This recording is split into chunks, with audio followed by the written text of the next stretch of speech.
It's House of Strauss. We've got genetic historian Razib Khan of the self-titled, well, it's not self-titled, it's Unsupervised Learning is his Substack. Highfalutin Substack. A lot of very important muckety mucks like to read this Substack because nobody else covers these topics. And, you know, in Monty Python, they say, and now for something completely different. That's what I feel like this podcast is right here, folks. This will not be sports media. No, this will be something completely different. But I find it so fascinating that I just had to do it. I just want to talk about this because I saw Razib give a presentation on this topic at somebody's home, oddly enough, and my mind was blown. And he has written on the same subject, posted it this week. The title of the article is When Civilization Control Alt Deletes, Prehistoric Europe's False Dawn and Long Reboot. I might call it Europe Before Europeans. That might be the splashy way I try to frame it all. And forgive me if I make any mistakes in all of this, because you're the one who knows. You're the expert. I will. I will expansive, forgiving. Yeah, I'm a very forgiving person. You know that I'm very forgiving. I've seen your forgiveness. I'm appreciative of your forgiveness, but it blew my mind because you gave this presentation on pre-modern Europe thousands and thousands of years before the Roman Empire. And I had no conception that a civilization, a once burgeoning civilization, had existed.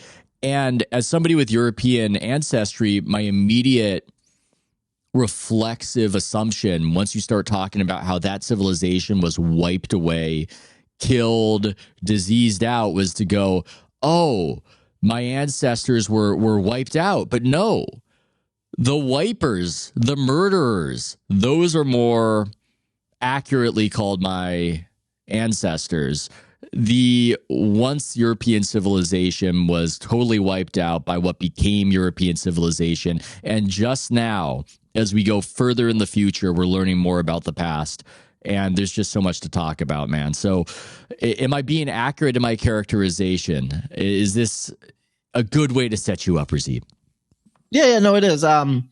You know, I was actually more explicit in the talk that I gave in, I mean, I would say San Francisco. That's where we were. I gave this talk in New York, too, at Sovereign House, for those who know. You know, I don't, I mean, maybe I'll do some YouTube or something like that. I do like to give these, you know, smaller talks to, like, you know, maybe like, you know, 30, 40, 50 people max. I think Sovereign House was more than 50, but, you know, SF, it was less than 50.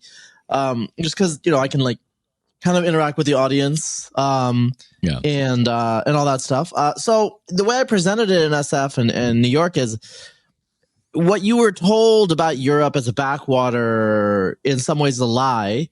And it's such a lie that, you know, when the first pyramids, right before Imhotep, when the first pyramids were about to go up or going up, in Egypt, there was a civilization in Europe. Now, we don't call it a civilization normally because civilization is normally associated with writing. Everything else is prehistory. But if you go to Stonehenge or if you go to Newgrange in Ireland, if you go to these passage tombs, I mean, these are not like, you know, people with spears running around the forest or whatever. They're creating like vast monuments, megalithic monuments that are that rival anything in the Near East in the same time. And as I mentioned in the piece, and I said during the talk, you know, in parts of Eastern Europe, you had some of the highest densities of villages, like large towns, proto towns, around this time, and also, you know, in terms of there's certain things you cannot disagree with in terms of we know in discoveries of this Neolithic. It's called Neolithic Europe, New Stone Age Europe. Goldsmithing seems to have originated in the area of modern Bulgaria, not in the Near East, not in India, not in China, but in Bulgaria of all places. And so this part of the world, this part of Western promontory of Eurasia that we call Europe, it has always been very creative and very productive, and it's had its ups and downs. I describe in the piece and in the talk a kind of ascent up to a peak at about 3000 BC, and then there was a basically 1,000 year period on the way down, so that you know when at the end of Sumer, at the beginning of the Middle Kingdom, Egypt, Europe was at its nadir. It was dominated by these pastoralist, agro-pastoralist barbarians, Indo-Europeans, and they weren't producing great megaliths. I mean, they were reusing Stonehenge. They were reusing the megaliths that the Neolithic people had created. Why are they reusing it? Because they couldn't make it their own. Why? They didn't have the skills. They didn't have the social coordination. Whatever. We don't know the details because, again, they didn't have writing. So the point is, Europe was poised for a breakout in 3000 BC, and it didn't have that breakout. In fact, the breakout happened in the Near East. So civilization begins at Sumer. That's the quote from, I think, Gordon Kildee, 20th century archaeologist. And writing begins in Sumer and Egypt, and that's what we have the narrative of. But actually, Sumer, in particular, Mesopotamia, went through a collapse at around the same time. So there was a big climatic shift. We know that there was disease in Europe. So there were things that were happening all across large parts of the old world 5,000 years ago. The Near East, the Middle East, those civilizations kind of went through it, came back and bounced back. Neolithic Europe did not. Neolithic Europe basically disappeared, except for one isolated, well, not just one case. In Southern Europe, there are pockets, okay? In Sardinia in particular, the Neolithic European civilization kind of continued down to, the Roman period, really, with a neurotic civilization. But elsewhere, Indo-Europeans took over. Before we had ancient DNA, we did not know what kind of a demographic impact it was. Now we do know. Places like England, 90% of the population was replaced. So the Stonehenge people were almost totally replaced. They left 10% of the ancestry in the people 500 years later. In Scandinavia, the funnel beaker people were creating these vast these dolmens, these passage graves, and they brought agriculture to the north. They were there for 1,000 years. They totally disappeared. They constructed these fortifications, these palisades in the last couple of centuries, and they disappeared, and they were replaced by the battle axe people, who turned out to be totally genetically unrelated, 100% Indo-Europeans from, say, the area of modern Poland. And so there was a massive, massive demographic break in North Europe. In Southern Europe, it was a smaller break overall in the genome, although the Y chromosomes turn over. So that means, in Spain, you go from, the vast majority of males are okay. I'm interjecting. Yeah. I could be wrong. Somebody might be really mad at me for interrupting you. Somebody could be mad at me for that. I don't know. But I'm just wondering, are you guys tracking this, listeners? Are you tracking all of this? Maybe you are, but I want Razib to slow down and make it a story. Make it a digestible story for all of us. Yeah. Digested like the grain that was yielded by the by the agrarians of Neolithic Europe. I'm wondering how we ground this. Let's ground this at the beginning of your article. I want to do that, and we can get into all of this. I feel like we're taking them into the deep end before the shallow end begins. I like your framing, Razib, that the Whig interpretation of history, that history is linear and it's just progressing towards enlightenment, is maybe in general kind of true, but a bit of a misnomer. And I think what I and others have been stuck on here when it comes to conceptualizing Europe is the feeling that it was always progressing towards the Europe it became. And what you have presented is that Europe had a rise and a fall before it rose. That the Dark Ages, there was a Dark Ages before the Dark Ages. Yeah, and way darker and deeper and longer. Yes. And maybe we ground people in the beginning of that. And then we get into how my ancestors, and only my ancestors, killed everybody. And we can get into other topics. Yeah. Sure. Well, I mean, so, in terms of what I was talking about, Whig history, it's basically the idea that modern people, especially Americans, but modern people in general, that history goes towards complexity and progress. So you get bigger buildings and more advanced computers and, better tech. You live longer and you're wealthier and you're healthier and all these things. And this is, I think, most forcefully articulated recently in Steven Pinker's work, Decline of Violence, which that's a major metric that we're looking at, right? And as I said in the piece, I think if you do a trend line fit, Steven Pinker is correct, from 50,000 BC to 1950 or whatever you want to do. But there's ups and downs, okay? And pre-modern people, they lived in a world with far less change. So, I mean, you think about like the way a peasant lived in Egypt in 500 AD versus 3000 BC, and there's not that much of a change, you know? And so imagine like a single lifetime, there's almost no change. And so people lived in a world of stasis. But we have these myths of golden ages. And where do those come from? You could say that maybe it's some sort of cognitive bias. You know, guess what? Music was better when I was a teenager, not when you were a teenager. So that's a bias that everyone has. Okay, so the youth is better. Your youth is better. That was the golden age. Back when I was a kid, we used to walk. No, anyway. But you know, it sucks like, because you're Gen X. You're Gen X, so your music actually was better than my music. But I follow your point. And the movies, the music, and the movies. You know, true. Yeah. You know. But yes, I take your point. But it also does turn out that basically societies do collapse. We haven't gone through a collapse in a long time. And in fact, it looks like, you know, to follow the Pinkerian point, civilization. Actually, William McNeill wrote a book called The Human Web, late historian, great macro historian guy. He wrote Plagues and Peoples.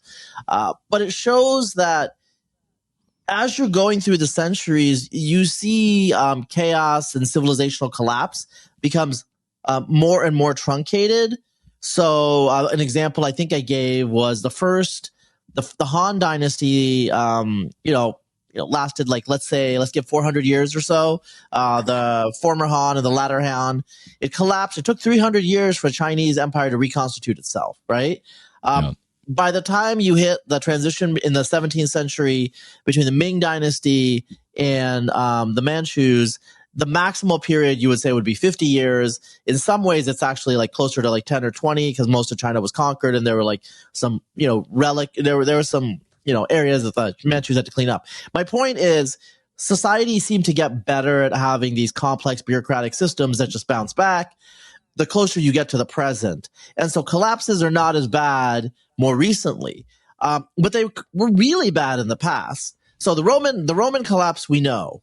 But the issue with the Roman collapse is, and we can see this in the economic history, like whatever, like it's just clear.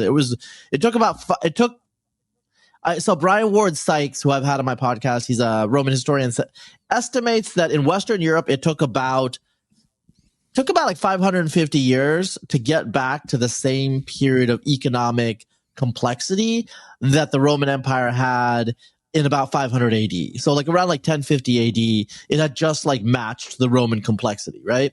Well, at least they still remembered the Romans. Like they knew the emperors and all these things. There was kind of a cultural memory. Now there was a major rupture in the elite, and there's something called descent from antiquity, which is like, all the Roman families do not have descendants down into the Dark Ages. That's a separate thing. But still, there's some continuity. There's cultural memory. There are other cases where this is not true. And so one example that I give is the Greek Dark Ages after the Bronze Age, so after the fall of Troy, so after about 1200 BC, before the rise of archaic Greece, which is the precursor to classical Greece, around like 800 AD.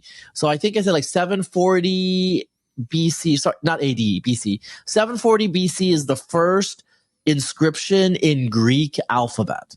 And that alphabet is borrowed famously from the Phoenicians, who borrowed from Ugarit, a Syrian city. And it's a modification on like hieroglyphic shorthand. In any case, so this is like the classical Greeks. But, there was a civilization there before. We call it the Mycenaean or Aegean palatial civilization, right? And so they had these huge, huge citadels. And the classical Greeks, they call them like Cyclopean citadels because they thought Cyclops made these citadels. Okay. But the reality is their ancestors made the citadels. So their rupture was so strong that they had forgotten what their ancestors 400 years ago were capable of doing. They mistook great-great-grandpa for a one-eyed monster of mythology, is what you're saying.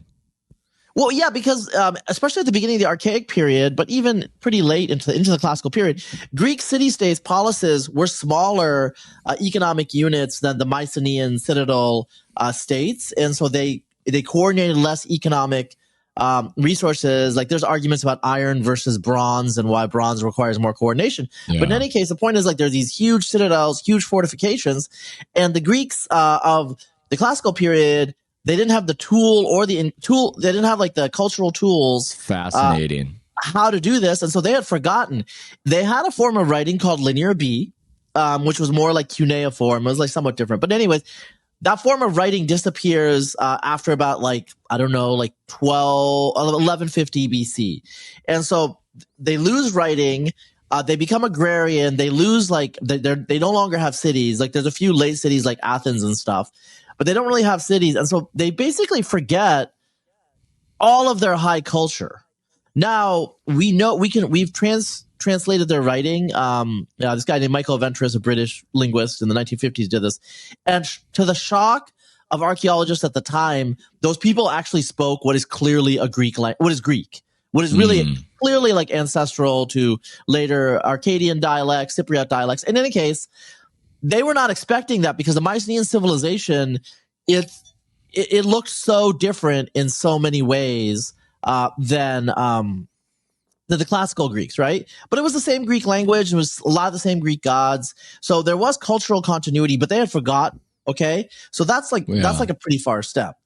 Now, what we're talking about in terms of that piece and in terms of what I wrote is something that's probably like an order of magnitude more disruptive because we know from the genetics. So we know from the genetics that it looks like the Classical Greeks and the Mycenaean Greeks were the same people. So it wasn't even a demographic turnover. It was just like a cultural collapse. It was an endogenous cultural collapse. What we're talking about in the end of the Neolithic and the beginning of the Bronze Age in Northern Europe and to a lesser extent Southern Europe as well a little later, was a demographic replacement. And so the memory of the people is lost. Their language is lost. We don't know what gods they worship. Like we know nothing about them aside from what archaeology can really tell us. And to some extent now genetics, obviously. And so it's a very, very difficult thing to reconstruct who these people were. But when you look at their material remains, they were on the path to what Egypt and Babylonia became. And then it just ended. And so everything had to reboot. It's fascinating. This is, we don't know anything about them other than that they were more advanced than the people who became our ancestors and eventually became more advanced. And I mean, I just find that I don't know what we knew of history. Maybe I was naive to it, but now I look at it and I go, wow, there were towns, there were trading networks, there was language, they were making artisan work, and you just try to imagine what was life like back then? What was a day like? What did they care about? What did they think about? How did they communicate with each other? Would they have seemed similar to us in how they go about a day? Farming is very civilizationally anchoring to me, where when you tell me somebody's a hunter-gatherer, that almost feels like being an animal. Maybe I'm being too dismissive, and we'll get emails from the hunter-gatherers out there. Yeah, you're out there hunting, you're out there eating. Once you're tending to a farm, you appear more like somebody like myself at that point. And just knowing that was there thousands and thousands of years ago, in addition to these towns, these cities. Is Skarbray out there in Scotland of this ilk, or is that of a different time period? I think it's of the, I think this is like a megalith, right? Yeah, I think it is. I think it's exactly a lot of the megaliths. There are some that were like Stonehenge was like reconstructed by the successors later, but the basic foundations of all the megaliths go back to the Neolithic. Like that was their thing. They call themselves, they're labeled the megalith civilization, partly because there's all these megaliths from like Malta up to Brittany into the Great Britain and up to southern Sweden, all along these coastal zones. So one thing I want to say, these are villages, these are farmers. And so one idea that people had is, maybe it was like ancient, like village anarchism and they didn't have government and all this stuff. Well, we don't know for sure. clearly they had some sort of specialization because, okay, there are people that are doing masonry or like, these like types of like, ancient masonry without mortar. There's people that are making like really, really awesome pots. So the cooking in Tripilia in Moldova, Romania, they made really, really nice pots that were not reproduced for like 1,000 years, like that sort of quality. So these are some artisans that have some skills, traditions, and economic surplus they're relying on. The other issue that I want to point out is you have these cultural patterns that are spreading across like vast swaths of Europe. Well, is this happening just bottom up diffusion? I don't really think so. I think they actually did have pre-state, like state level polities, like, pre-literate polities, like what the Incas, and the Aztecs had, like that sort of level. I assume that they did. So we don't think we don't think they read. We don't think they had. We have no evidence of writing that I know of, and they maybe they had some sort of accounting that we can't keep track of. So in the Middle East, cuneiform definitely seems to come out of a type of accounting where like you put like the number of like whatever bushels and you stamp it on the pot, or you like put it on the pot. And so that's how writing arose. Writing arose as like a form of accounting, a visible measure of things that they were trading. Maybe they were, I'm sure that they were doing something like that, but it was clearly different because we don't have records. And they never got to literacy. And to be fair, literacy was not invented that many times. And there's a lot of evidence that even in Egypt, it was stimulated by a Mesopotamian source. The native scripts in India are from a form of Aramaic. The idea spreads quickly, but it tends to come from a single source. So I'm not like shocked that they didn't have literacy. I want to read this paragraph that you wrote, and we've touched on this theme, but I think it's the main thrust because I was just workshopping. I was wondering how we were going to go about this conversation. I was just at this cafe I go to near my office, and there are these boomers who debate politics in the cafe, and I like just using them as a focus group. And they all had that reaction, that assumption. They tend to be better educated, the boomers, by the way, than people of subsequent generations. If you talk about history, they'll have an idea of it. And they had that assumption that around this period of time, Europe was a backwater, as you say. And so they did find it very interesting. And that's why I think it's good to read this paragraph by you. At the Neolithic's end, Europe boasted some of the most complex and sophisticated societies in the world, where inhabitants routinely produced everything from intricate gold finery to colossal stone monuments. All this disappeared after 3000 BC and would be forgotten in the millennium it took Europeans to pull themselves up from the depths of the collapse. That is something that not a lot of people know about. I think this is maybe in the spaces you're in, people are starting to absorb that. You're shaking your head a little bit. It's still novel. This is, I think, for well-educated people who know about history, that is a very surprising revisionist. I don't want to say revisionist, because really it's just visionist. You have the DNA. I mean, what people don't know is you actually get the DNA from bones, and that's one of the reasons that we're able to learn so much more. But that's new. That's a new knowledge of the old. So obviously we had the archaeology and we had the material remains, right? We could just see. So I'm not an archaeologist. I think part of the issue with archaeologists is there are some of them that are good communicators, and a lot of them are just really focused on publishing these things over like 60, 70 years at these sites. And so they don't enjoy, in archaeology, there's like arguments about processorialism and all these like theoretical things. And then they drop the theoretical stuff and they're like, well, we're just going to like describe what's there and like not have any model of anything. Right. So, as a geneticist, I'm not as tied to these sorts of theoretical presuppositions or debates or arguments. You hate archaeologists. You slight no, I do them. You it. shade them at every opportunity. No, I don't. No, I You look a down your bit. nose at them. It's okay. We can admit it. This is a safe space. Sorry, I'm No, joking. no, I mean, like really. some of the archaeologists are like pretty based and they're good and they're with it, but others are kind of stuck in the past. And so, that's a problem. But what I would say here is it just seems obvious from the material record. So actually, I put this in the post. I think J.P. Mallory, who's an archaeologist, Irish archaeologist, American, but he's based out of University of Belfast, so he worked at sites in Ireland, and he wrote books about Indo-Europeans. He's an Indo-Europeanist along with David Anthony and others. I thought you were doing this thing of, as a geneticist, I consider him Irish regardless of his citizenship. That's what I care about. But you were saying, no, I don't want to. Well, if you listen to the podcast, what I do with Mallory, it's like, oh, he sounds American. That's because he is American, but he's lived in Ireland for, I think, 50 years now. So I don't know what you want to say about that. So in any case, he told me, look, the reason that we talk about the single grave people, or sort of like, whatever, like we have like these grave terms that we're using for the Indo-Europeans is that's all you can find. Like the villages disappear. These people like are running around Europe in tents and ox carts probably. And that's all they got. And so their material remains are in their graves. Their graves are their main sedentary, for posterity, what people see, their graves.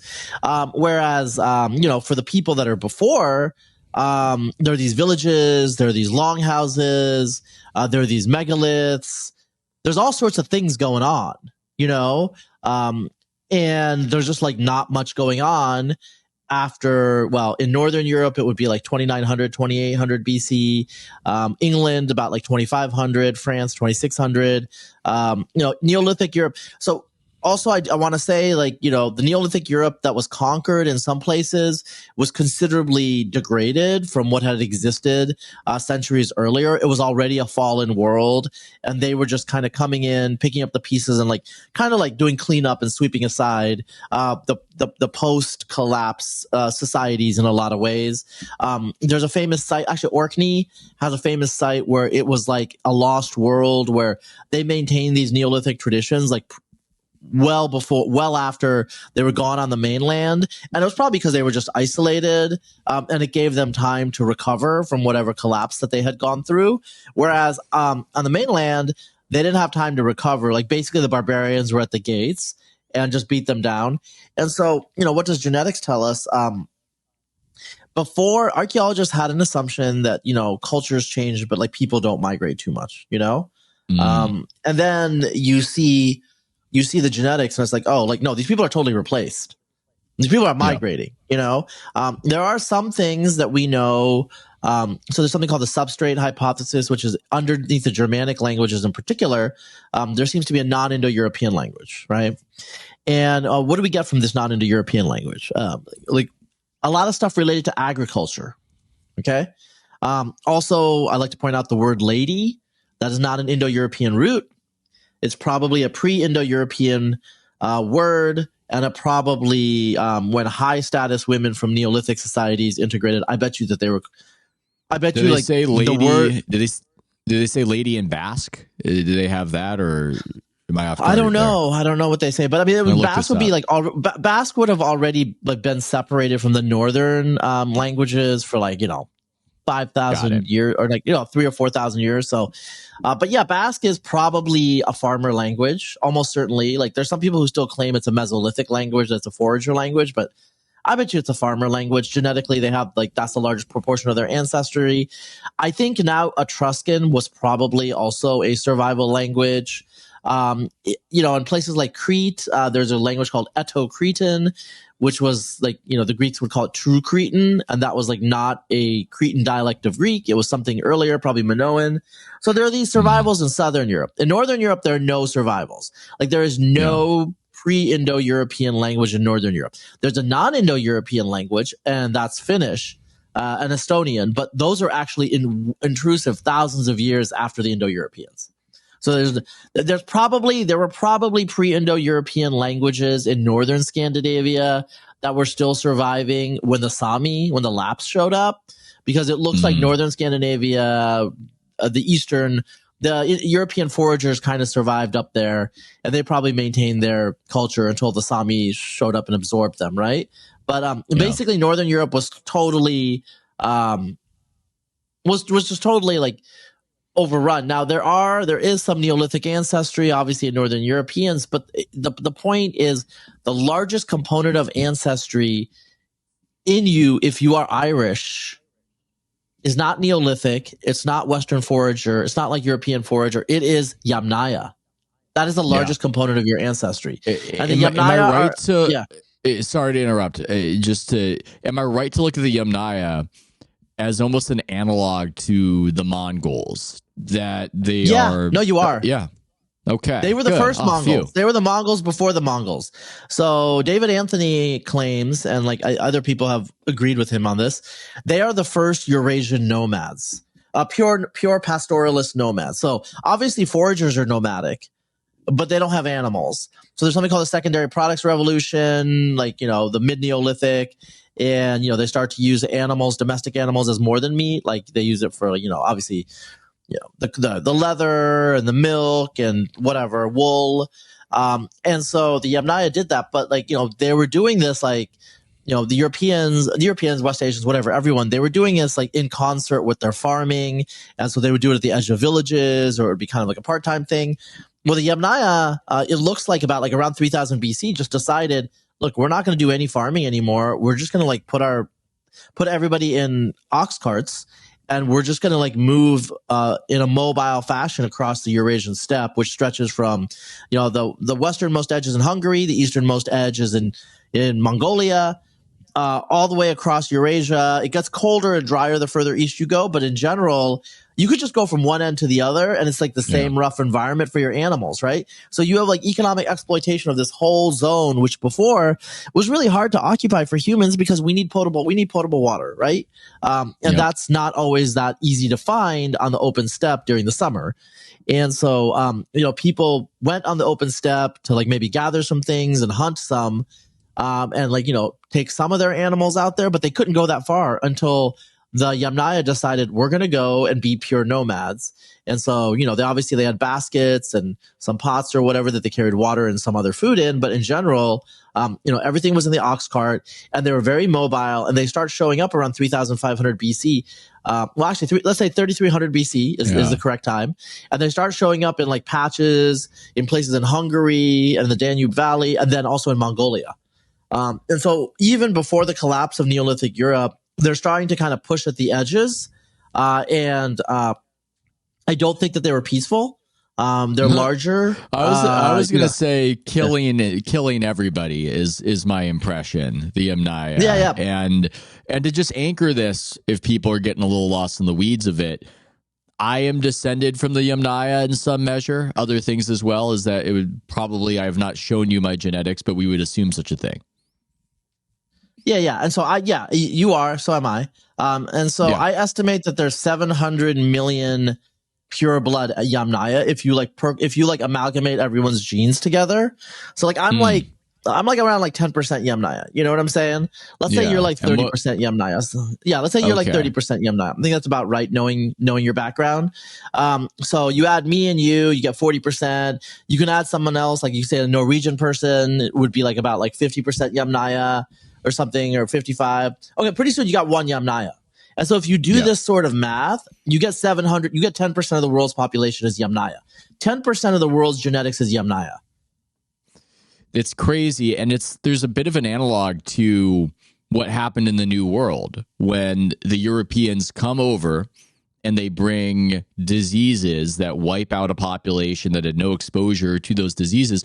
Based on what I'm reading of your work, the Yamnaya with their animals and their ox carts, they have these zoonotic diseases, and it's very similar where there's a bit of a genocide happening, but there's also a bit of a plague happening because of the animals, and it wipes out all these people. And the people who are wiped out, they're not referred to this way, but it's kind of like the native Europeans were wiped out by the people we call Europeans. Yeah. That's basically, and like, I will say, like, just to be clear, in Southern Europe, the largest component of ancestry is still actually Neolithic European ancestry. Not Yamnaya. In Northern Europe, it's Yamnaya the dominant, and the Neolithic is secondary. You get more Neolithic ancestry the further west you go, just so you know. So in Europe, like Neolithic ancestry is minimized in, say, like Lithuania. And then as you go along the coast westward, it keeps increasing. In England, it's a little bit more Yamnaya than Neolithic, but in France, it's about like 50%. In southern France, it's more Neolithic. And then when you go into Spain, Italy, and Greece, it's different. And in like Sardinia, it's 70% Neolithic. Yeah, you had something about how if you find bones from the Neolithic era in Sweden, the genetics are going to be more related to people in Sardinia than they're going to be related to people in Sweden today. Which and that was a real quote. Like you're talking like from the it's in the piece, but I think said it in the talk. So my friend Pontus Skoglund is a Swedish geneticist. He's based out of Crick now in England. But in any case, he's one of the first people that got ancient DNA out of Sweden. And this is in 2012, before we understood what was really going on.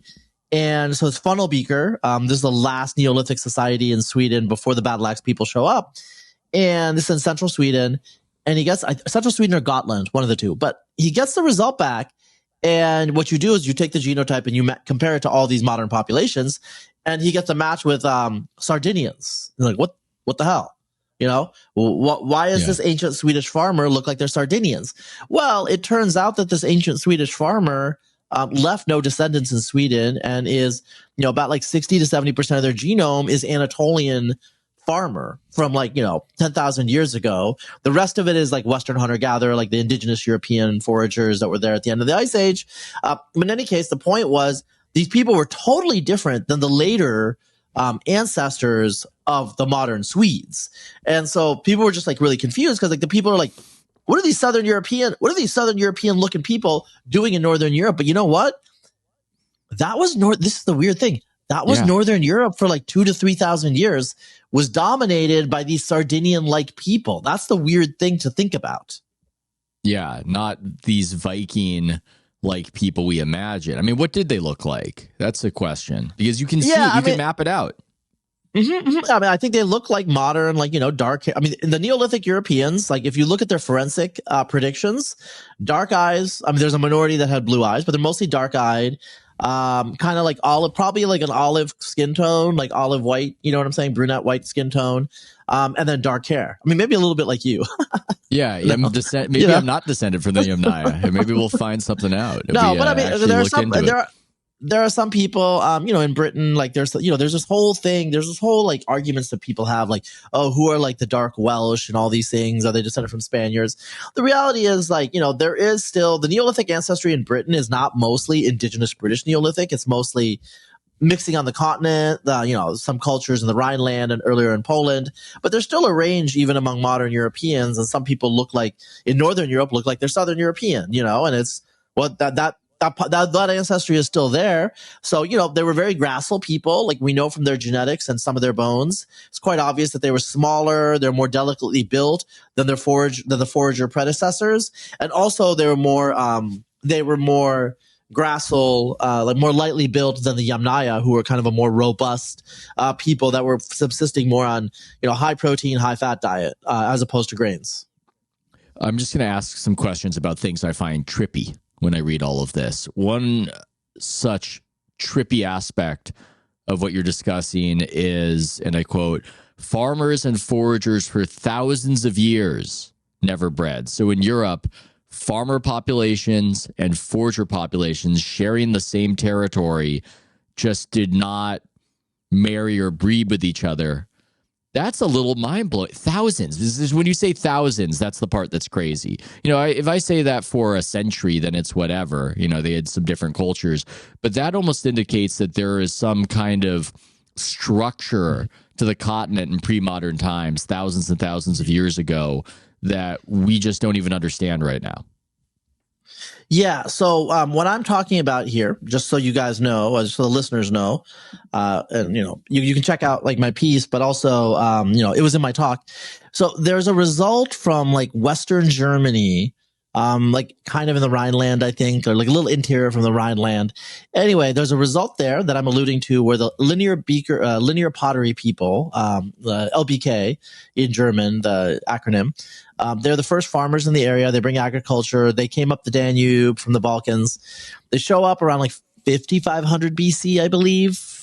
Yeah, 5,500 BC. There's native foragers in the area. We call them Western hunter-gatherers because they're Western European hunter-gatherers, whatever. Okay, so the linear beaker people already had, by the way, forager ancestry, but they had mixed with people in the Balkans, okay?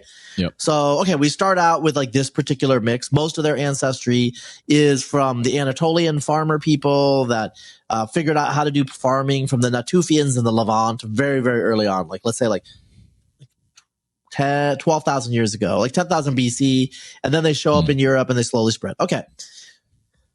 Genetically, they're quite distinct from foragers. The quote that I give is this: the same genetic distance as between Chinese and Northern Europeans today. Okay. That is true. They do have like a high genetic distance. Physically, they look quite distinct. So the foragers have darker skin. I don't think that they were darker than me, but they were definitely on the brown side. Like I usually say they're probably complected like Inuit, right? So maybe like light brown, medium brown, you know, dark hair, and they tend to have blue eyes. The farmers, more complected like you know, kind of like whiter skin, dark eyes, dark hair, smaller, a little bit more gracile. They obviously live different lifestyles.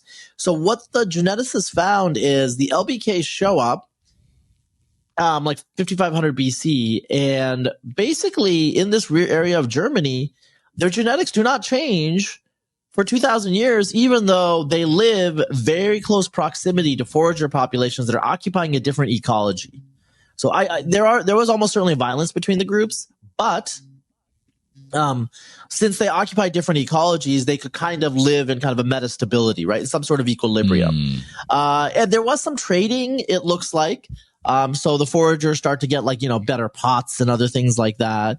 They start to get pots because like, I don't think they had pots before, you know, before the farmers arrive. And the farmers have, you know, I'm sure that they were getting like hunting, you know, they were probably getting game and other things, from the foragers. So there was some cultural interaction, but it almost looks like almost zero genetic interaction. So they weren't intermarrying. Their marriage networks were totally disjoint for 2,000 years. Then what happens at around like 3,500 BC is there's like the foragers disappear, and the proportion of forager ancestry in the farmers goes way up.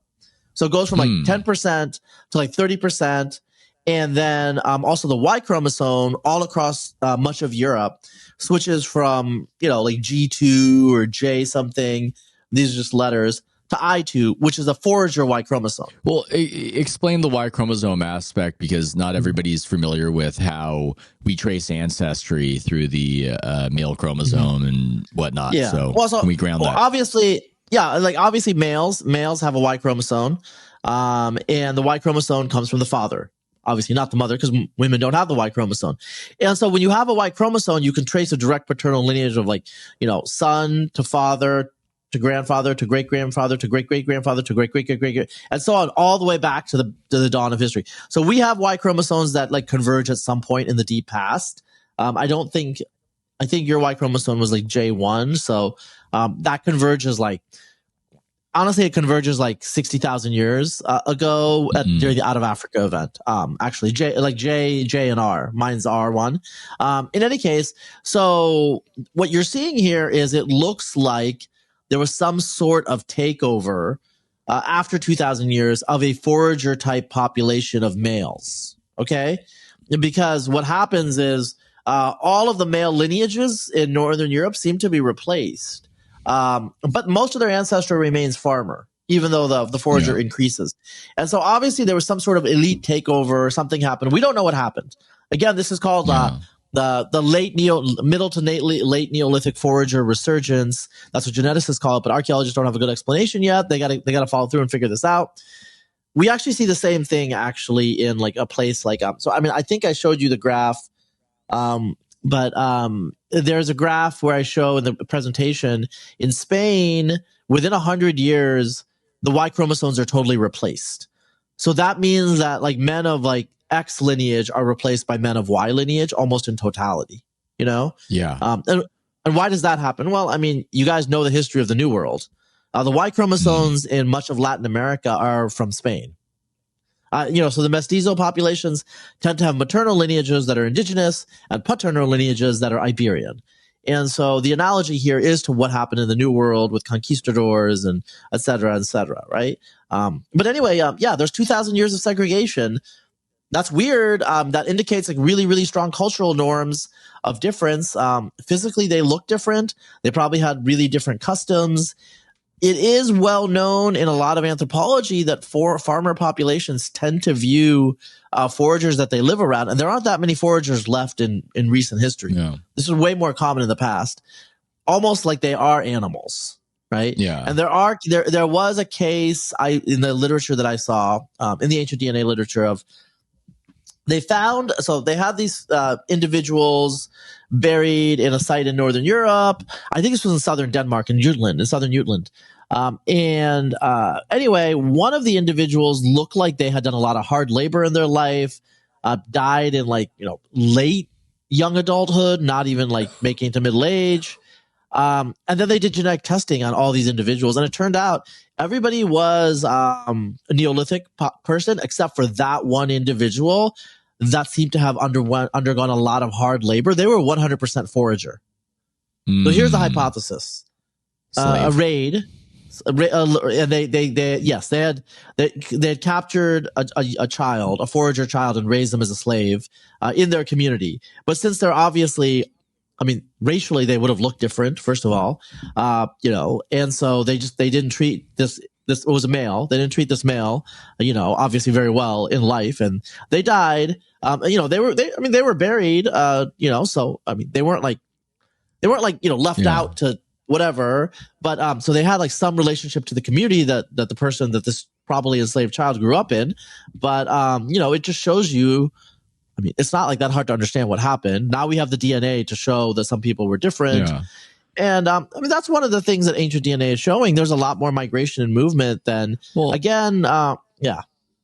Well, no, I didn't want to interrupt the smart thing you were saying. I was just, I wonder if we have a bit of this strange bias in academia about not facing how brutal the past was, which seems silly. We should be able to do that, especially if we have a Whig interpretation of history. And yet, it seems like there's some mythology about the ancient people being noble savages as opposed to, savages. Yeah, so anyone who wants to know about this in terms of Europe during this period, read Lawrence Keeley's War Before Civilization. Razib is frozen. Or did I freeze? I don't know. Well, I can't see myself right now. Can you hear me? What? Yeah. Was that me or Razib? I have no idea. Can you hear me? I can hear you, yeah. All right. So, So what I was saying, you guys knew the splicing. I was saying is Lawrence Keeley's War Before Civilization is a really good book. It covers the Neolithic and their conflict with foragers and whatnot. But basically, they were just like us for real. I mean, they were brutal. We know that they were patriarchal now. They were not matrilineal or in any way. Like the longhouses were all related men, and the women are unrelated. They engaged in conflict with each other and with other groups. So you find death. You find mass graves with like whole villages. Can we talk about the Talheim death pit? I want to talk about the death pit. Can we talk about some of these scenes of mass murder? I shouldn't sound so excited, but curiosity. I think the only excitement is like, okay, we can kind of understand these people, I think, in terms of like, okay, we get them. Yeah. It's not great that we get them, that they're like us, but it is how they are. I do feel like I know more about the Talheim death pit victims from thousands of years ago than I do about the kid who shot Donald Trump somehow. I mean, we do have a lot of information on these people, to what you're saying, Razib. Yeah. So I think the Talheim death pit, that was one of the LBK sites, right? So this was like LBK on LBK. I'm just like looking it up now. It's 34 bodies. And it's dated to before 5000 BC. So it was one of the earlier, sites that they found, but obviously, there are lots of sites like this. And so like the breakdown here is, okay, yeah, I remember there was like half children, 16 children, 9 adult males, 7 adult women, and 2 adults of indeterminate sex. Now, notice like, you know, I mean, I think that this is probably one of the sites that did not have teenage women, right? Yes. Yeah, they note that. I'm just like double checking the site. So this is in Germany. It's in like southern Germany today is where we would call it, like Baden-Württemberg or something. Yeah, it's in Baden-Württemberg. In any case, so this is a Neolithic site. And so one thing that you see is like, you know, like brutal killings. Like they didn't have swords back then. Swords were basically perfected late in the Bronze Age. So they would use like clubs to smash people's heads in. Seems like a common way of killing. And one thing that you note about a lot of these graves is missing teen females. So we know what was happening there. This same thing happens with the arrival of the Yamnaya. Again, the mace is apparently one of their major. They used to have the Yamnaya. Some of the Yamnaya, they had mace pendants. So like, you know, like Thor's hammer. It's a prototype of Thor's hammer. So they had mace pendants. And so what do you do with a mace? You smash. Yeah. It's not a multifunctional tool like an axe. Like an axe, you can use to kill people, but you can also cut down trees and do. A mace is not a multifunctional tool. All a mace does is it's a weapon, right? And so, you know, maces were important parts of their culture, and so there's weapons. You see the arrival. There was, I think, Christian Christiansen had a paper, a Danish archaeologist, where it was an early corded ware site in Eastern Germany. So corded ware are the first Indo-Europeans in much of Northern Europe, and there was a bunch of guys that are dead, and like they found the arrowheads, and the arrowheads are Neolithic arrowheads. So these guys show up, and the Neolithic local Neolithic people, probably males, are not happy. They are resisting. So they didn't go down without a fight. They went down with a fight, but they lost. That's like quite obvious what happened here. In Southern Europe, I haven't done all the reading on this, but I've done a little bit. In Southern Europe, obviously some non-Indo-European populations survived, integrated, like the Basques integrated a lot of Indo-European men. You can tell by the Y chromosomes. Basques were supposedly matrilineal, and it looks like if you have a matrilineal society, it's easy to absorb warriors from another culture and then assimilate their offspring into your culture as the other way around.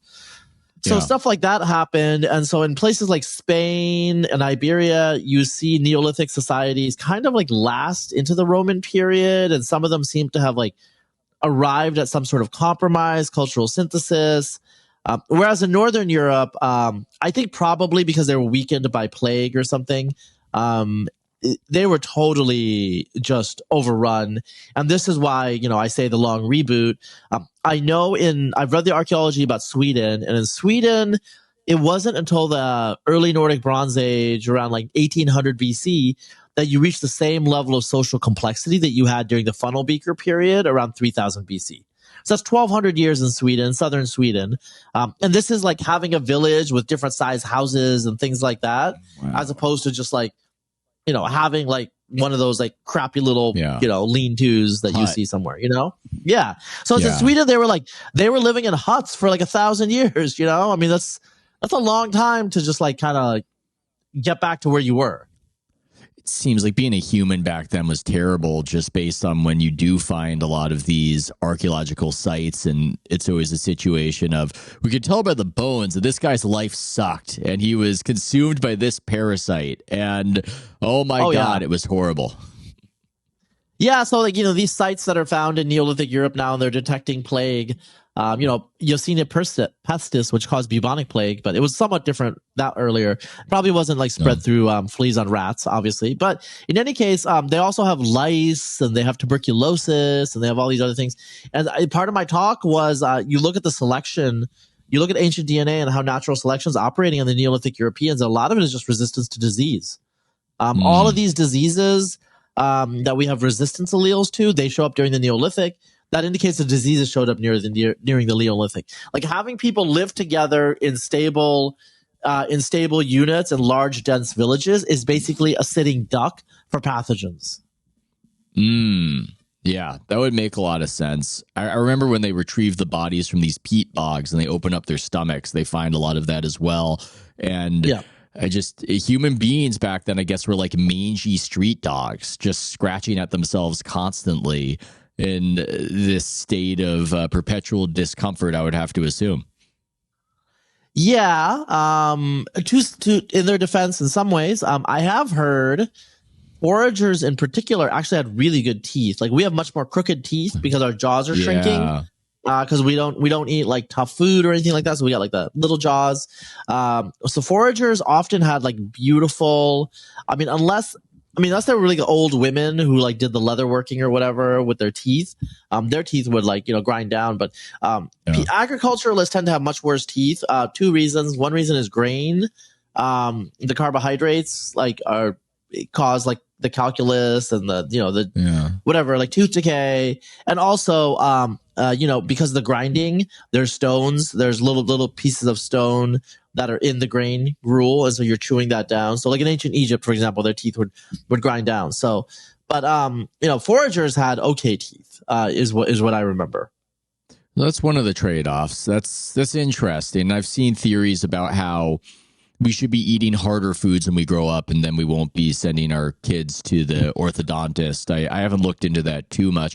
What's interesting to me hearing your talk too is just this idea of phenotypes being wiped out of human existence. And you were talking about people with very dark skin and bright blue eyes, for instance, and you can actually see that in the genetic record. And that's a topic I haven't seen broached by other people. How this idea that in the way a type of animal goes extinct, a type of person goes extinct, and we just never see that person again, which I find unfortunate, if not mysterious and fascinating.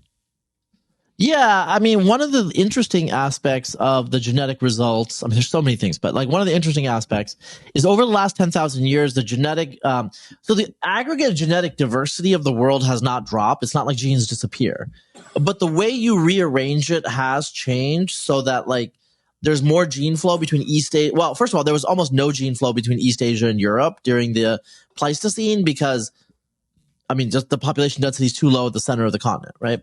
So what you start to see is like different populations all across the world start like collapsing in on each other and becoming much closer. And that's just because like ties of trade and migration tie us together during the Holocene with like multinational empires and things like that.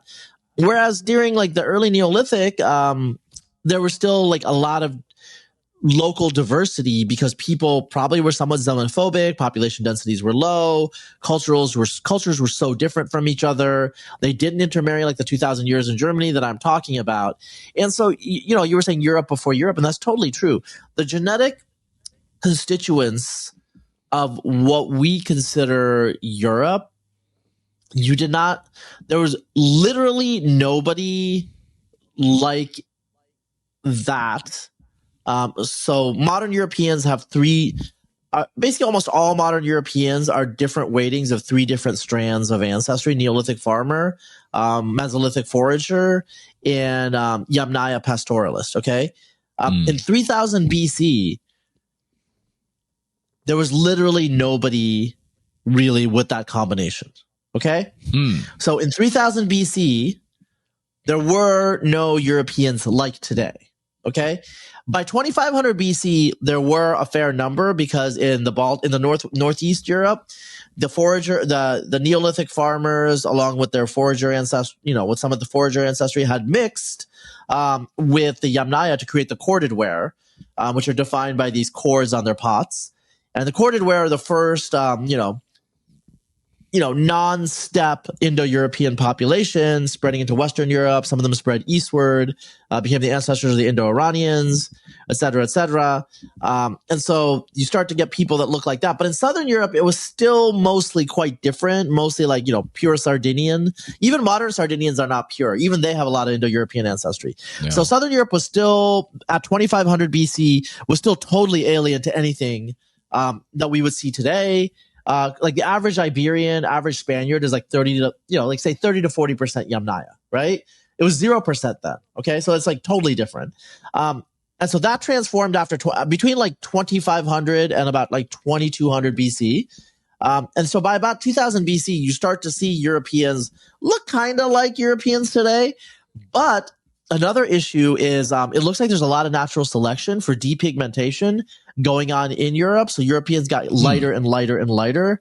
And it seems like they have continued to gotten lighter into the historic period. I mean, it's quite clear. It's quite clear in the Iron Age that they were darker. Iron Age is like 500 BC, right? It's when like, I don't know, when Athens was doing its thing. And Northern Europeans then were clearly darker than now. We know that now. I'm glad you're talking about this, because I brought this up at your talk and you pointed at me and said, this guy's racist, as the room all laughed when I asked about this aspect of your talk. So it's good that you're bringing it up. Well, you know, I had to pick on you because that's just how it goes. You know, I had to like assert my dominance. Of course, you were feeling yourself as the center of attention. You had to put me down in front of everybody, define yourself against me, gatekeep. But I think it is something worth bringing up, because I do think that the genetic conversation gets people squeamish because of certain fears about race and Hitler's fascination with eugenics, and it's created a bit of a roadblock where we can't just look at our track record. And somebody with the interest that you have in all of this is almost fundamentally misunderstood. I remember when you were going to write for the New York Times back in the day and you got canceled, and I just watched journalists have all these weird assumptions about you, about, well, this guy, he's he's a white, Razib Khan is a white supremacist, they would say, which sounds just on the face of it insane. And they have this weird assumption that you're obsessed with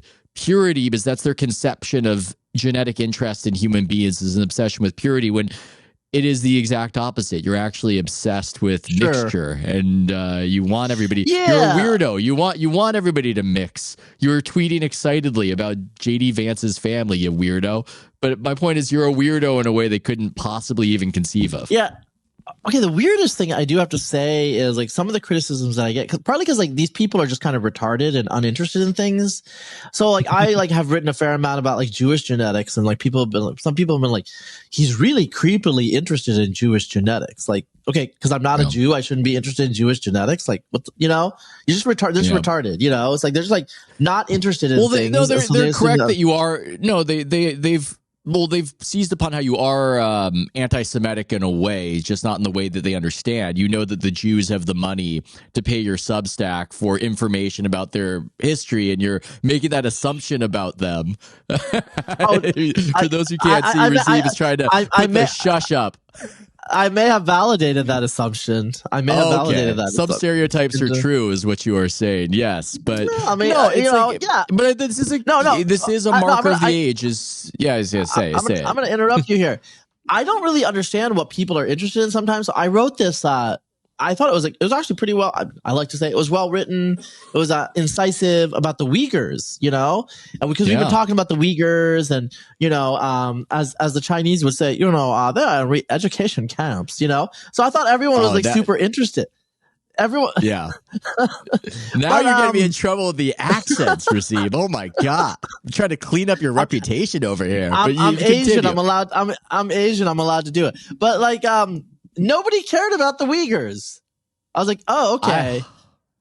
You know, I was like, nobody cared about the Uyghurs. Yeah, you care about the Uyghurs, but it was weird because I thought like, I thought everyone would be interested in the Uyghurs because it's all in the news, but nobody cared about the Uyghurs. I wrote this whole huge piece about the Uyghurs. No one cared about the Uyghurs. They care about, like, so I get like my moneymaker is like what people are really interested in are Jews, Indo-Europeans, and Indians. Like those are always like big money makers. Like Indians care about Indians, Jews care about Jews, and everyone cares about Indo-Europeans. That's my experience. Everybody wants to be interested about the Uyghurs until it's time to be interested about the Uyghurs.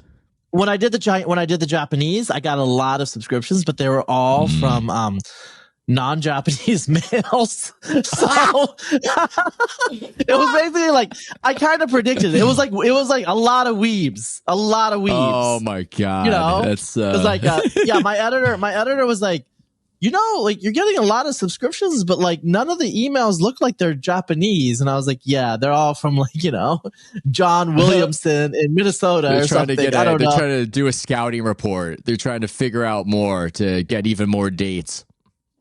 Yeah, well, I mean, there are just people that are enthusiastic about Japanese culture who are Western and white, and they want to know about the genetics. That's fine. That's fair enough. So, I didn't mind that. The Chinese, I wrote some Chinese stuff. That did pretty well. A lot of people are interested in Chinese. I mean, I think everyone wants to know what's going on with the Chinese, just because, like the new rising power. This yeah, a little bit. So I think that's what's going on. So, but I mean, whatever. I'm interested in all sorts of different things, and I just kind of like.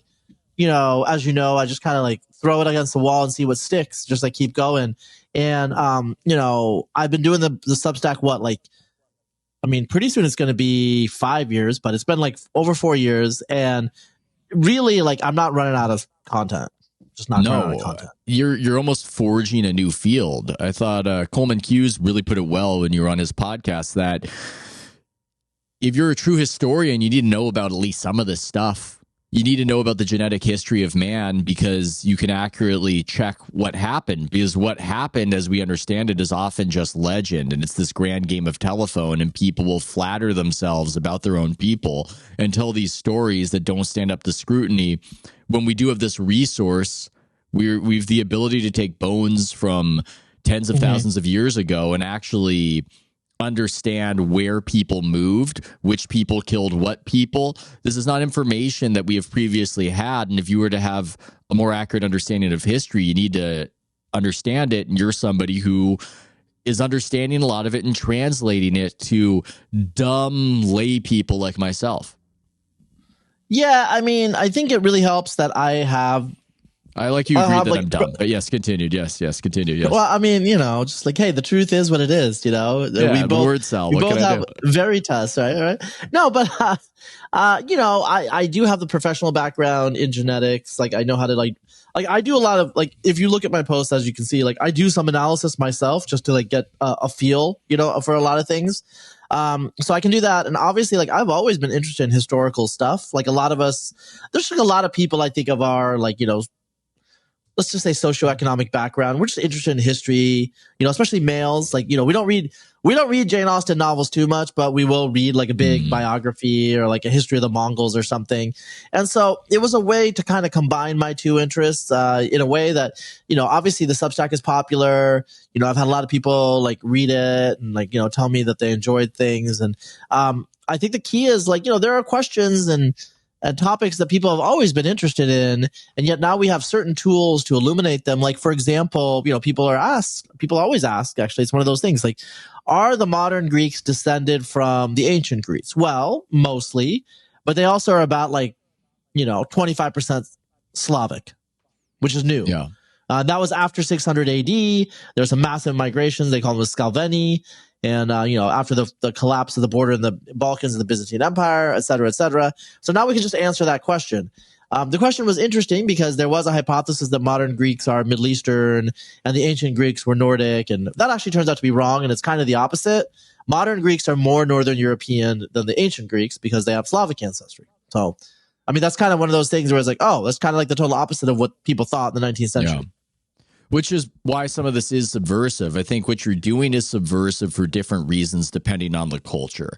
We've got our own particular taboos. We've got our own sensitivities in American culture, but in other cultures, they don't want you to confound their people's origin story. And I think what we're discovering, if we widen the aperture, is that these fears that this is all going to be about purity, it's the exact opposite. And for that reason, it confounds a people's story of themselves, that we have been here, we have always been this, we have always been thus. And then somebody like Razib, a shit stirrer, will come around and go, well, actually, you're partially this people and you're partially that people, and people in India are between 5 to 30% Eastern European. That might be an oversimplification. You can tell me if I'm wrong in quoting that, but I think that makes other people outside of the United States uncomfortable when you confound their sense of oneness and wholeness, and you have this information.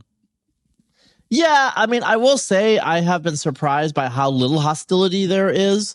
So I wrote a piece actually last December due to popular demand, which I generally tend to avoid, about Israeli, about basically Jews and Palestinians and genetics and who's more closely related to the ancient Palestinians and or ancient Jews. It turns out, the results came back and it's one Richard Hanania, but just him, just that particular guy. But I got like really good feedback on that post. And the reason I got really good feedback is people kind of know that my method is just to say what I actually think, even if I offend you. And so people were just like, oh, well, I think this is BS, but knowing him, he actually does believe it. So I didn't get like, oh, you're trying to show some. Am I wrong? Am I wrong to think that you've offended people in India, or is that something you just don't want to share with everybody that they're offended? No, I have. I mean, a lot of Indians aren't offended, but some Indians are offended because we was all Rajas and stuff, and there's like all Indo-European languages are from India. The Indian stuff is kind of weird because there's some nationalistic stuff that okay. This is what it is. It's like actually pretty simple. So the Hindu nationalists hate the Muslims because the Muslims are colonizers. And the leftists hate the British because the British are colonizers. The Hindu nationalists hate the British too, but not as much. So they don't like the idea that the Aryans came from somewhere else, because then the leftists can tell the Hindu nationalists, well, the upper castes are colonizers and all this stuff. Does that make sense? So they just want to say that we was always Aryans and shit. So it's like instead again, of, if you it's this thing too, if you widen the aperture enough, nothing's anything. I mean, that's maybe an oversimplification, but we've got this term Native American, and we understand what we mean by that they were there before the European colonial settlers. But if you go back far enough, obviously they came over the strait and they're from somewhere else, and the Native Americans that we're aware of displaced and wiped out Native Americans before that. So this idea of who has a claim to what is quite confounded if you go back far enough and if you learn enough. Well, everything loops in, and we're all out of Africa, and then Africa, we got these, whatever. So I mean, again, it's just like, when do you make the cutoff is the key. The problem with the Indo-Aryan thing is like, we actually do know now pretty well. So my Y chromosome, my particular lineage, like it first shows up in Belarus around 5,000 years ago. And then you can see people buried with my Y chromosome in Central Russia, then Eastern Russia, then in the Urals. Then they show up in Central Asia. And then they're all over Iran and the Indians. Like what's going, everyone knows what's going on there, right? It's not like, it doesn't take rocket science. Like a baby could like draw like crayon lines of migration. Okay. And so, I mean, that's a fundamental problem that the Indian nationalists are having, because like the evidence is like overwhelming. And so the way they respond, and this is a cultural thing, is like, they'll be like, it has been 100% definitively proven that the Aryans are from India.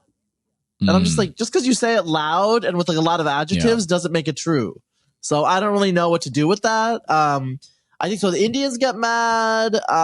Who else is? I mean, not too many others.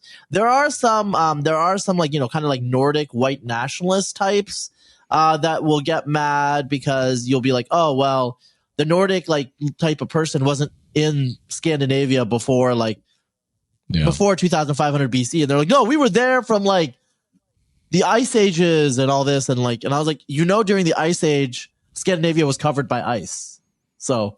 Yeah, it's not a lot of farming. Not a lot of farming happening there. There weren't humans there. There weren't mammals there. So I was just like trying to explain that. Oh, there's some black nationalists. I mean, there's Egypt. Okay, like they think Egyptians were black. Okay, that's obvious. I wrote a piece on the Bantu expansion. And like a part of Black Twitter, not most of Black Twitter, because I don't think most of Black Twitter cares, but there's a part of Black Twitter that's interested in like African stuff, and like they just flipped out, and they were like doing like memes about me being like a street shitter or something like that. They were just like getting really offended. Yeah. And I was like, okay, I'm sorry. Like, it's like really obvious in the genetics, like the Bantu you have the weirdest job in the world is what I'm realizing as we talk about this, or a particularly unusual one in the ways people get mad at you and for what reason, because in a way, though, it's weird people aren't more interested in this. It's weird that it's as exotic as it is, and it's a niche that you have, because I think ancient peoples were actually more obsessed with origins and where they came from, and we're these modern people who kind of live in the now, man. The Whiggish thing. This is back to the Whiggish thing that I was talking about. We live in the now and we think about the future. Whereas, like, you know, if you're a pre-modern person, your lineage, your genealogy, you know, your forebears, they kind of like give color to your life in terms of like you're part of a vast chain, and you know you're living this tough life of pestilence, and there's war, and your children are dying. But you know you're you are part of a vast line that will also continue. Like that is, I think, that's the human hope. And I think it gave the pre-modern people hope and why they cared about genealogy and these sorts of things. And they preserve these myths, and some of the Indo-European myths, they go back to the root, you know, like the twins, the divine twins, you know, Hinduism, they call it Ashvin twins. They're Gemini in the Greeks. You know, they're these myths that go back to the Yamnaya times that were preserved in all of the descended peoples, you know? Yeah. Didn't you talk about how there's a shared mythology from different peoples of a person and a wolf going into the underworld? Yeah. Yeah, so it's a dog. So a dog that guides the dead, someone who dies, into the underworld. So I think in the Greeks it's like Hades, and I think the dog is like, I don't know if it's Cerberus, but in any case, this same mythology exists in all Indo-European societies, but it also exists in Turkic societies and Siberian and other Siberian cultures, and in North American Indians. What this indicates is it's probably a common mythology that goes back to the ancient North Eurasians, a Paleo-Siberian group who contributed genetically to all of these populations. So North American Indians are about like 40% Paleo-Siberian. This population actually contributed about like to 15% to like, you know, Europeans, about like 20% to South Asians, whatever, you know, like 40% in Siberia. And they almost certainly were the ones that domesticated the dog, probably about like 30,000 years ago in Siberia from a wolf lineage. And so I believe that this is a Paleo-Siberian myth. And we know that it has to be older than 20,000 years ago because that's when the ancestors of the Paleo-Indians split off. And so that means that this is a pre-20,000, this is a pre-last glacial maximum myth. It is probably a myth that dates to approximately the time of dog domestication by Paleo-Siberians. They created this myth of their dogs going with them to the underworld, and that myth persists in all Indo-European mythologies, among the Turks and the Native Americans. That's just so cool. Just the idea that the Native Americans shared a mythology with European peoples after they've been separated for thousands and thousands of years because they had once been in the same place and once been effectively the same people. This stuff is so cool. I mean, this is what's unfortunate about the taboos of the age and everything else, and people who would do a stigmatized summation of who you are and reject this. I do think there is this incuriosity that's unfortunate because, man, is this cool to rediscover about humanity and not only learn the ways in which people are different and separated, but also these commonalities that haven't been investigated fully. Yeah. I think the stigmas or whatever are going. I mean, I think, you know, there's certain places like Germany where they're really scared of genetics, but, you know, in the US, we have 23andMe, we have Ancestry. I mean, I think what was going on until recently, until the vibe shift, is there's two kind of like parallel tracks. Like one track is this genetic stuff is cool, and one track is like race is a social construct, and both of them kind of coexisted in people's minds. You know, I don't know. Maybe going forward, we'll be a little bit more chill about the race stuff, and maybe we don't need to do that. I don't know. I mean, it's also a bit of an open question of how much of your genetic background is destiny. I mean, when we were just talking earlier about not having the written word in these societies, but once you inject the written word, it just changes everything about how we function. I mean, I am in part, theoretically, if I am Yamnaya, and we haven't done the great parlor trick you do when you go on these podcasts and just tell the host about their whole genetic history. You should charge money for that, by the way. I think that's something that you should charge rich people for. But let's say I'm not the type of person, I don't think, to just rove about my town, chopping people into pieces and just killing away and trying to drag women away from their house. No, I mean, I live in the modern era. The information I get changes who I am. It changes my perspective. Our environment is also acting upon us. Yeah, I mean, I told this, like, the Yamnaya obviously like are a big deal, but like they're also like very brutal. Like, we would not like. I don't think we would want to be bros with them. You know what I'm trying to say? So it's like, sometimes this is the way I explain it. And I hope this isn't like clipped out of context. So like sometimes, please clip this out of context. Continue. Guys, like, we say like someone does something like kind of like badass and we're like based or whatever. Like, how would that work for the Yamnaya? So this is how it would work for the Yamnaya. Okay, like there's two Yamnaya guys, and like one of them is like, yeah, I fucking like killed her child in front of her, and then I raped her, and they'd be like, based. Up top. And then the other guy would be like, did you kill her afterwards? Like, no, I put a baby in her. So it's like, but this is their world, and like it's actually, even you can see it in the Greek myth. So I think I said this during the talk, but at the end of the Iliad, Achilles' son Neoptolemus throws Astyanax, Hector's young child, off a parapet, kills him, so he can't commit revenge against the Greeks. And then he marries, he takes as a sex slave Andromache, Hector's widow. He impregnates Andromache, and she gives birth to Molossus, who is the king of Ypres. And so she gives birth, like her living descendants are descended from the man who is the son of the man who killed her first husband, and her husband, the father of her son, murdered her first son. Yeah. Okay. And this is in the Greek. This is in the Iliad. Yeah. And it's like put in there, not like, ooh, what the fuck? It's just it's normal. It's how animals. It's how animals live. That's how lions are.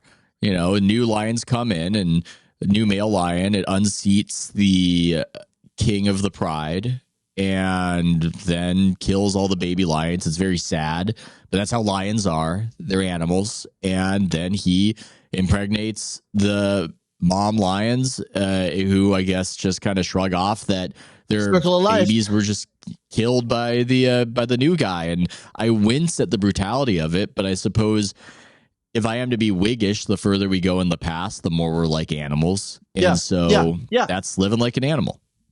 And so that's one of the things that I did say in the talk. Like, the further back you go, like a big takeaway, the further back you go, the more it's like animal competition between populations. So when the Yamnaya show up in Northern Europe, I don't think they had an ideology of conquest. They had an ideology of extermination. No. So like they looked at these farmers and they're just like, okay, we'll take their nubile women, but like, we're not going to tax them because we don't know what the hell that is. We're just going to burn down their farmsteads and we're going to turn it into pasture land, which is what they did. Yeah, if I'm to be kind to my ancestors, I would go, look, they don't have books and television, and they're in a struggle for survival every day, and they will look at another human being as effectively an alien, the way we'd look at somebody from another planet. And so it's very brutal. It's hard to relate to. I wince upon reading about it and hearing about it, but yeah, I don't know. That's the context they lived in. There weren't a lot of people in the Yamnaya, I'm assuming, going, hey, man, that's not cool. Have some empathy. I don't think that was there back then. You're muted. Yeah, and so we're talking like 5,000 years ago, 4,500 years ago. But as I said, like the Iliad dates to like 800 BC. And then even like if you talk about the Peloponnesian War, there's the Melian dialogues, and in the Melian dialogues, it just shows that, ultimately it's all about power. And like, if you're weak, you will suffer. That is the way of the ancient world, which changed, somewhat, obviously, with Christianity and these other religions. So it's like, what the quote from the Melian dialogues is, because like the Melians are trying to like parley, and the Athenians are basically just saying the strong do what they can and the weak suffer what they must. And that was kind of the morality of the ancient world. Are you strong and are you weak? Yeah. And thinking about all of that, I'm thinking about how I feel about that. I guess it's true to a certain extent. I can't argue with that being the rule in ancient times, but I'm glad I live now. That's what I tell my son. Well, I mean, I tell him again. I just tell him it's good you live now. That's how I make history palatable, because it is so brutal and tough to reveal to a young person. Yeah, we are modern people. We are modern people, and we don't live that way. And yet, we are the sons of the strong. You got to think about that. That's the kind of awkward. The awkward reality is we are the offspring. We're the scions of this brutal competition. The weak. The weak were either our foremothers who were raped or disappeared, like the Neolithic Europeans. They weren't even weak. They were weakened. And, in the competition between two, because the Neolithic Europeans would have done to the Yamnaya what the Yamnaya did to them. That is the fundamental truth of that world, I believe. And that is why brutality was the order of the day. That is why they treated all of their enemies like Neoptolemus treated Astyanax. If you don't kill Astyanax will wreak revenge upon the murderers of his father.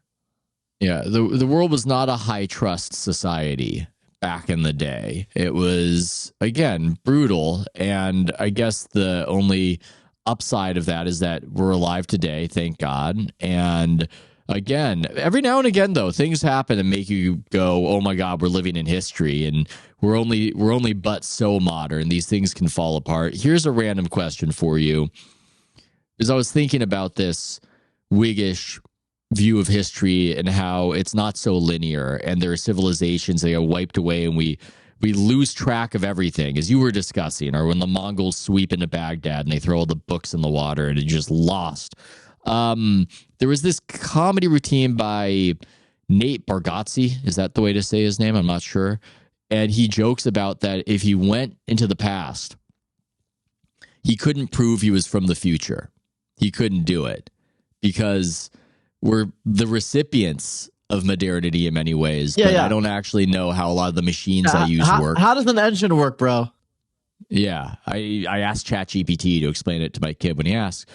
Could you, Razib? We all know I'm a word cell intellectual fraud, but could you prove you're from the future if we put you in a time machine? How far will we have to go? Where do you want to go? You can choose it. Well, I mean, for example, I know geometry, so if we go back beyond Pythagoras' time, I could be check out this triangle, and now I'm gonna do this. I'm gonna calculate some stuff, and then you could measure it, and I'm gonna be right? Yeah. I feel like I could pull it off, but I need a day to think of my strategy, to study what I'm gonna reveal to the ancients, to try to get my credibility. But I fear that if I didn't study for the test, I would fail it. That's my fear.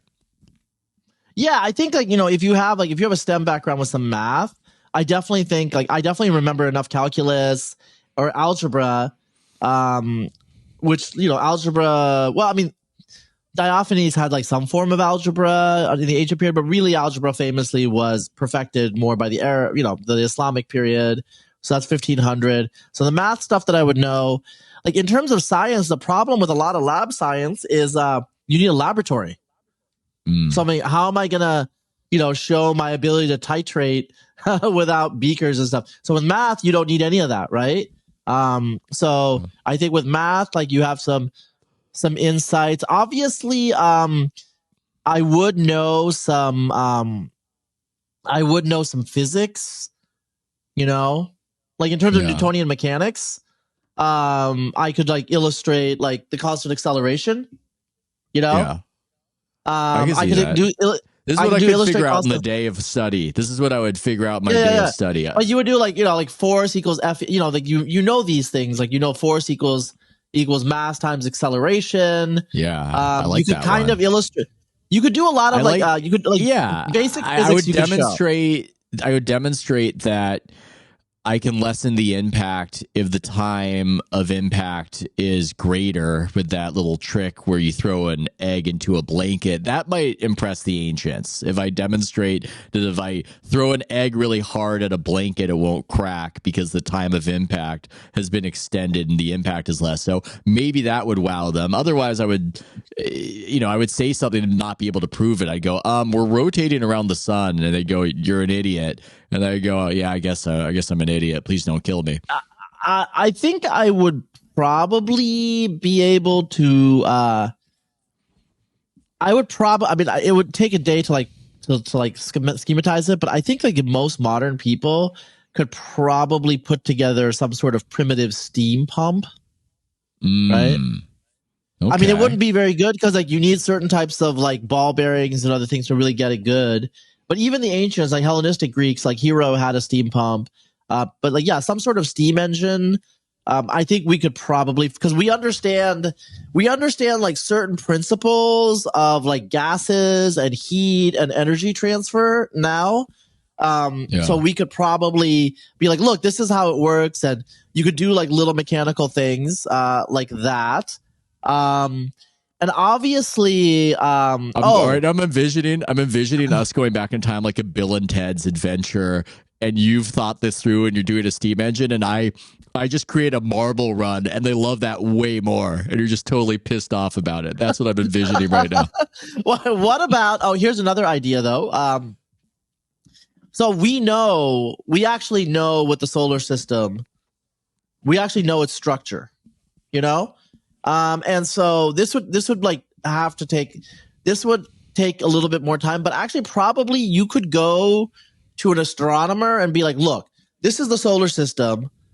And now use this model. And they'd be like, oh, wow, that model fits our predictions. Right.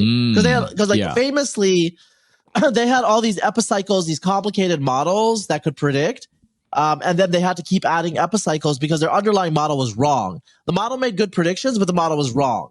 The thing about the heliocentric model is that it wasn't very complicated, but it made okay predictions, And so I can show, like, look, this is actually what the solar system looks like. It's heliocentric, and you have these moons around these planets, and there are these planets. I also predict that once you get better lenses, you're going to find this planet and this planet. So if there's good glassworks,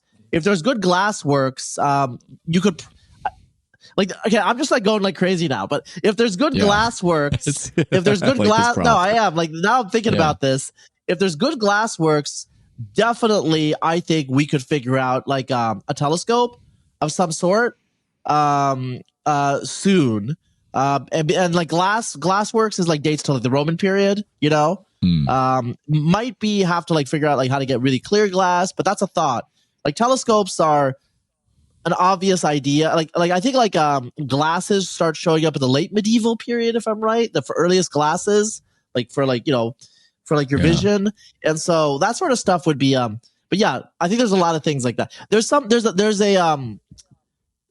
like L. Sprague de Camp, science fiction author, I think wrote a series where somebody went back to Justinian's Byzantine, like a modern person, and the person was luckily he, like L. Sprague de Camp, who was an engineer, was trained as an engineer, and so he did all these cool things.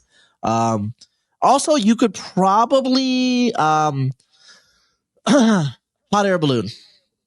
Yeah. Oh, maybe. I mean, I don't know how to do a hot air balloon. I was thinking about making an arch. I could impress some people at some point. Yeah. A lot of architectural stuff. Although arches, like people forgot how to do really good arches in the Middle Ages, and they had to rediscover it. Like Brunelleschi's, was it the Duomo in Florence? Like was like the big curved dome. I mean, obviously, like they could do a curved dome in antiquity with the Parthenon, the Pantheon, and then Hagia Sophia. But then like they kind of like lost some of the skills. So this again goes to what I was saying, where skills can get lost. And I mean, they're still trying to figure out how ancient Roman mortar worked. I think they finally figured it out. I mean, how lost are they? Because I saw that meme on the internet. These cathedrals, you mentioned Hagia Sophia, but these other cathedrals in France, and people say, we don't even know how to do this anymore. We don't even know how to make it. I find that implausible. I feel like if you gave Elon Musk, I don't know, a couple years to try to figure out how to create one of these high-level cathedrals, it could be done. It could be. I think the issue is what's going on there, and this is true in science too. There are things that people never write down, and they're just like passed through like apprenticeship. And this was obviously way more common in the pre-modern world when like manuals weren't a big thing, right? Yeah. And so like a lot of it is like masons and like other like skilled trades. A lot of those kind of went into decline. And a lot of people aren't doing it, and so there was just like a lot of like details that were lost. They say the same thing about the Apollo project. Modern engineers, you know, like they know how to design a social network, or like do optimize video games, but they don't know how to do like some rocketry.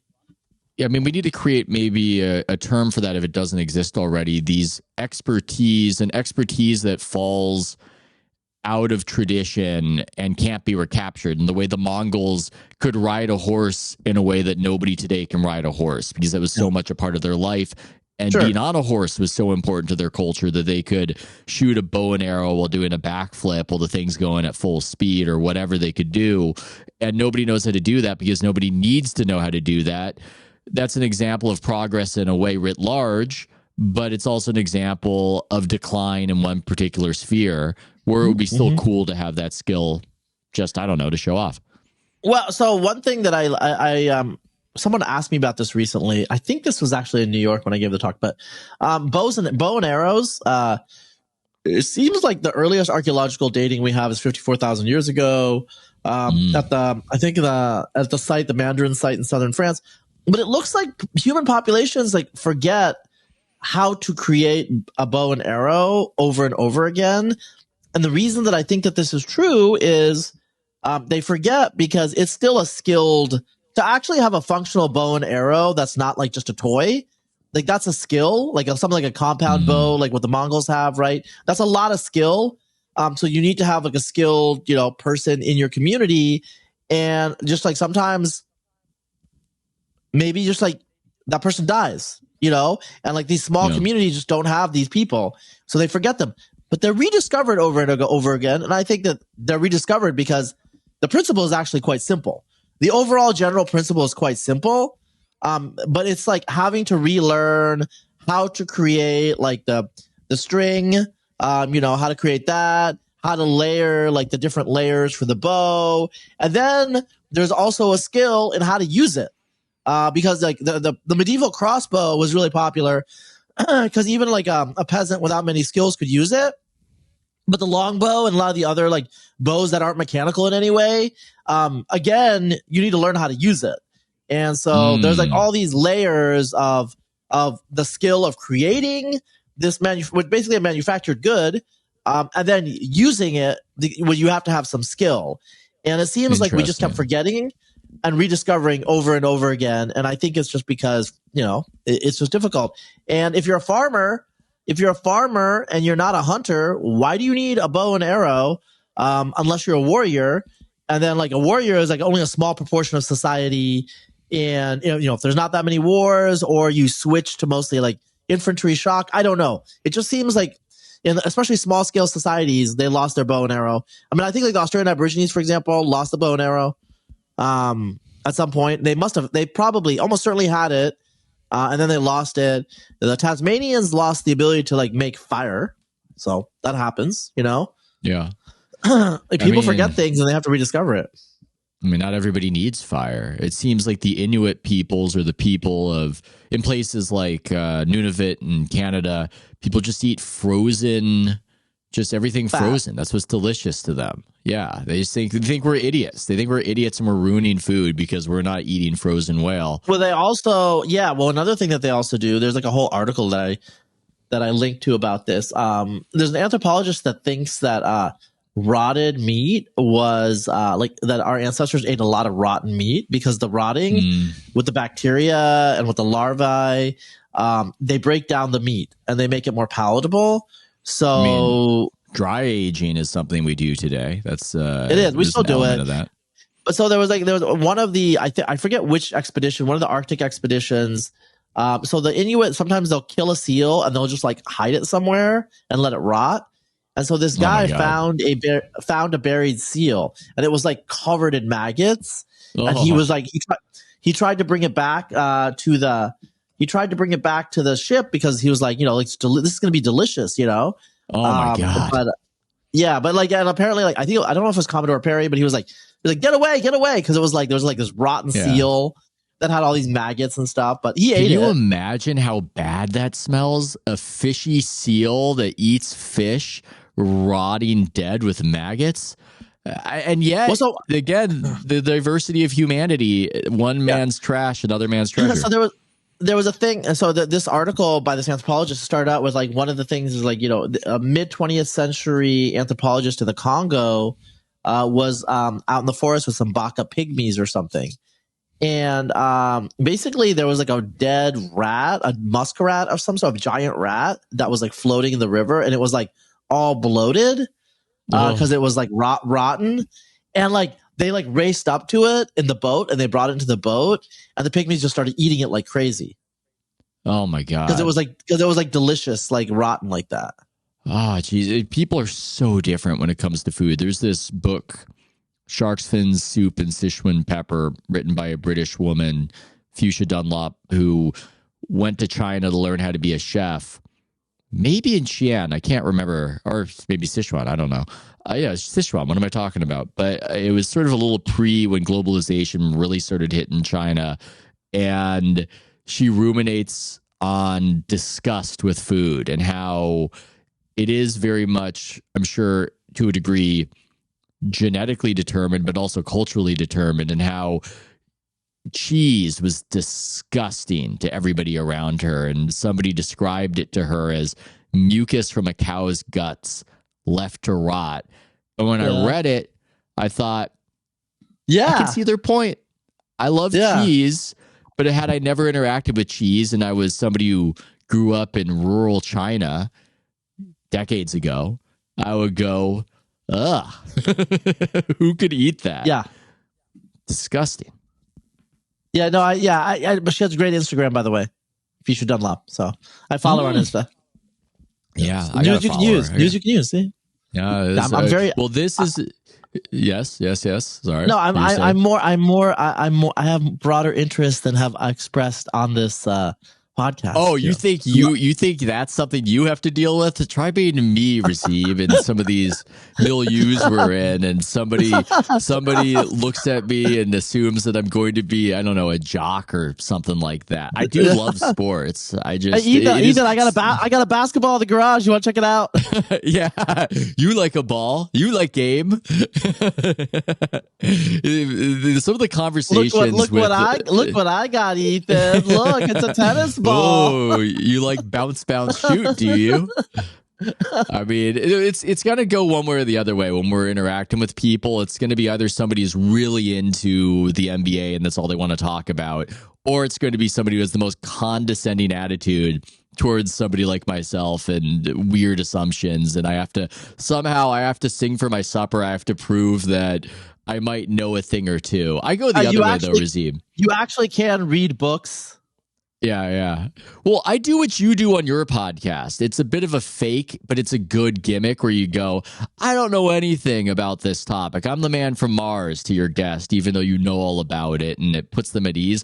I always just do I'm just a dumb sports writer. Just enlighten me on all of this. And that seems to put people, it makes people feel good. So that's what I tell them. That's it's all about them. Easier to bring them out. So yeah, and like that's what we're all here to do, bring people out and kind of like talk about the thing, and audience enjoys it. So we are here to serve you. Yeah, we are generous as Substackers. That's really, it's all about the people. It's not about money, though. Please pay us. That's cool. We like the money, but that's not what it's about. Ladies and gentlemen, it's about knowledge. It's about connection. Razib, this has been so good, man. Thanks so much for the edification and illumination. Literally, you can't see this, but light is shining literally on Razib's face as he's talking to me. Yeah, it is. Well, it's like, the sun has moved in the couple of hours we've been talking. And so instead of like being hidden, you've gone from ancient European skin tone to modern European skin tone, or more modern, as you were informing me. Well, I mean, it's you know what? It's 75 degrees outside here in Austin. So after this, I'm gonna run outside, man. Looks like goddamn England outside right now in the Bay Area, so I'm jealous. But anyway, Razib, for the outro, where should we find you? What are you plugging? Yeah, I mean, mostly just go to razibkhan.com, which is where unsupervised learning, my Substack that we've been alluding to, is. If you want to like find me in other places, the easiest place to go to is razib.com, razib.com. And that's where I put the links to everything. Like, I contribute to Palladium magazine sometimes. I've written for the American Conservative, might write for Arena magazine. I write for Quillette. Just random places. I show up in random podcasts like Coleman Hughes podcast, your podcast, probably going to be on Chris Williamson's podcast, so I usually put links to everything at some point. You can find it through razib.com, or obviously on social media, Razib Khan, RAZIBKHAN, at, whatever. So usually you can track me that way. Do me a favor when you're on that podcast, because he brought up my criticism capture term, and I got a lot of discoverability off that. Somehow work that into your conversation as though it's totally accidental. And that's my one request when you're talking about all these complex genetic topics. Anyway, I don't mean that. It's going to be like your luxury belief. Yes. Oh, Rob has done a good one with the luxury beliefs. Rob Henderson. Razib, thanks so much. Can't wait to have you back. Doing great stuff. It's a fantastic article. I encourage everybody to check it out.